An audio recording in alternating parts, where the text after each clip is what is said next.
Tung tung tung tung. Perhatian, Bobby Chris ngobrol segera dimulai. Siapkan diri kamu untuk menerima informasi edukatif yang asik dari Bobby dan Chris. Cari posisi dan kondisi yang senyaman mungkin untuk mendengarkan episode kali ini. Selamat mendengarkan. Dung dung dung dung. Chris, kamu upload podcast di mana sih? Aku upload di platform hosting namanya First Story. Oh, First Story. Emang kenapa kok First Story, bukan yang lain? Karena satu, First Story itu bisa kamu pakai secara gratis. Jadi kamu nggak perlu keluar uang untuk buat podcast. Keren ya. Terus apa lagi? Kamu bisa juga distribusi di segala macam platform audio. Jadi enak nih, bisa jangkau sebanyak mungkin orang. Oh ya, apa lagi tuh? Nah, yang penting lagi kamu bisa dapat duit di situ. Wih, dapat cuan ya. Iya, kamu dapat cuan di situ. Jadi nanti bisa menghasilkan uang dari kita ngomong-ngomong gini. Oh, emang bisa ya? Ya bisa lah, gitu. Jadi, gapai potensi maksimal dengan tools dari platform hosting terbaik. Yuk daftar sekarang di firststory.me dan jadikan mimpi podcastingmu menjadi kenyataan. Selamat datang di segmen Mental Health on Top. Segmen ini khusus akan membahas soal mental health atau kesehatan mental. Episode kali ini masih melanjutkan episode kapan lalu ya, soal impostor syndrome. Kira-kira di part 2 ini mau bahas apa lagi, Chris? Seperti janjiku episode sebelumnya, lebih ke membagikan solusi atau cara-cara mengatasi tipe-tipe impostor syndrome buat Sobat Poci. Oh, yang ada apa itu? Perfeksionis, master, lain-lain itu ya? Iya betul, ada 6 tipe impostor syndrome. Kalau Sobat Poci kelewatan atau lupa ya apa saja itu 6 itu, dan ciri-cirinya seperti apa, bisa didengerin lagi episode 73. Berarti bakal dibahas nih masing-masing 6 tipe impostor syndrome itu solusinya gimana? Nggak mendetil tiap tipe sih, karena bisa juga saling berbarengan satu sama lain. Jadi solusinya bisa saja berlaku untuk beberapa tipe sekaligus. Kayak pas sakit terus dikasih obat satu tapi macam-macam isinya gitu ya? Ya kayak racikan lah istilahnya tuh. Bisa dianggap begitu. Oke deh, langsung aja dibahas, Chris. Salah satu gejala impostor syndrome yang cukup umum terjadi adalah pemikiran negatif terhadap diri sendiri atau negative self-talk. Selain mencari support dari orang lain di lingkungan Sobat Poci yang bisa dipercaya, ada cara efektif yang bisa dilakukan oleh Sobat Poci sendiri, yaitu mencatat pencapaian yang Sobat Poci sudah lakukan selama ini. Sobat Poci bisa menggunakan media apapun untuk mencatat pencapaian-pencapaian yang sudah dilakukan oleh Sobat Poci. Bila suka manual ya, pakai kertas, pensil, atau ballpoint, Sobat Poci bisa menggunakan jurnal atau buku. Jadi, semua pencapaian-pencapaian Sobat Poci dimasukkan ke dalam jurnal atau buku.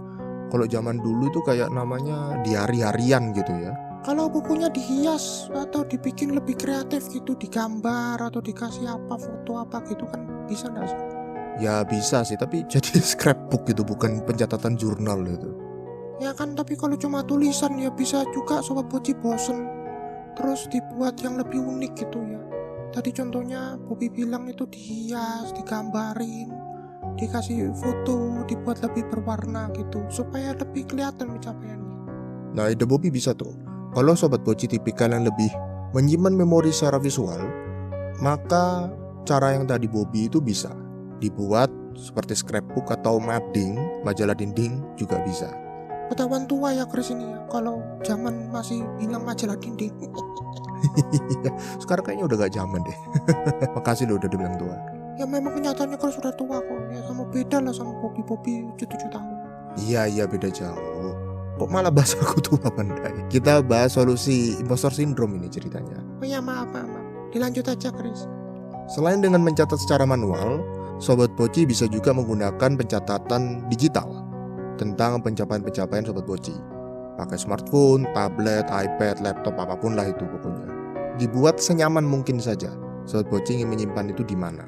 Yang paling penting, jangan lupa untuk terus update dan menambah pencapaian-pencapaian yang Sobat Poci punya, agar pemikiran negatif diri Sobat Poci yang merasa tidak bisa, merasa tidak mampu, itu bisa dilawan dengan kata-kata positif, pencapaian yang seru dan menarik dari Sobat Poci.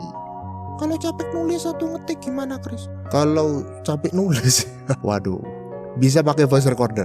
Tenang aja Bobby, bisa pakai voice recorder Bobby. Banyak sekarang aplikasi untuk merekam suara, lalu otomatis nanti bisa diterjemahkan ke tulisan.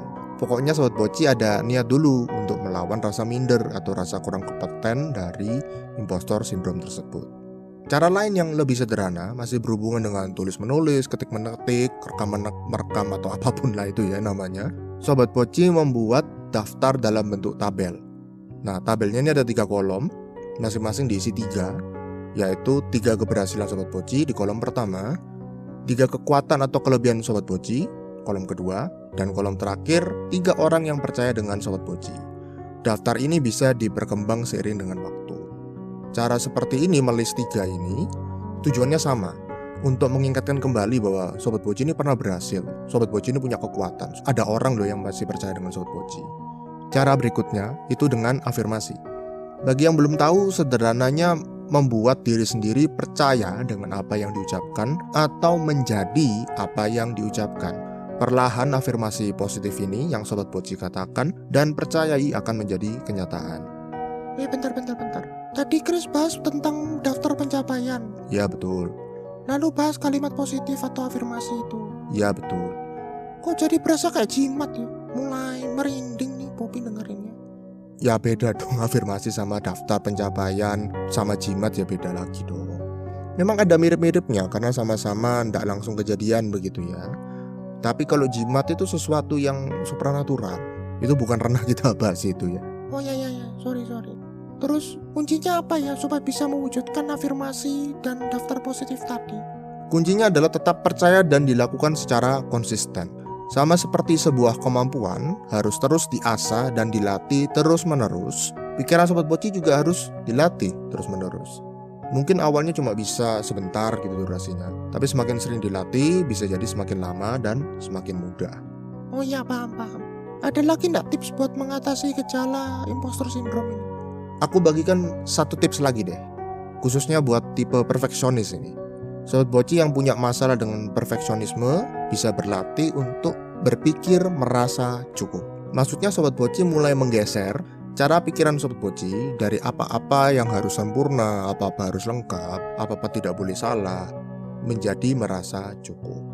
Belajar untuk mensyukuri apa yang ada dan sudah terjadi dalam hidup ini, serta melihat kegagalan sebagai satu titik untuk perbaikan. Di dunia ini tidak ada yang langsung sekali jadi bagus. Kalau ada ya namanya kebetulan. Dengan berlatih berpikir merasa cukup, maka Sobat Poci perlahan akan bisa keluar dari pemikiran perfeksionis, yaitu pemikiran yang serba sempurna dan tanpa kesalahan. Mau share soal challenge-nya enggak, Chris? Bulan lalu sempat diadakan challenge-nya, yaitu #kritikinbocin di Instagram. Jadi Bobby dan Chris mau adakan lagi nih, rencananya rutin setiap akhir bulan. Cek aja di Instagram @bocin.pod. Terus lihat post yang dipin dan tinggal ikutin aja.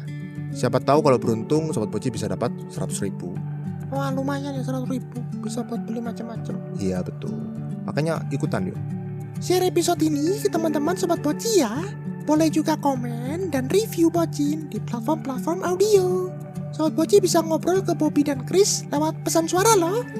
Langsung aja klik linknya di deskripsi. Pastikan kamu lebih baik dari kemarin. Bye-bye.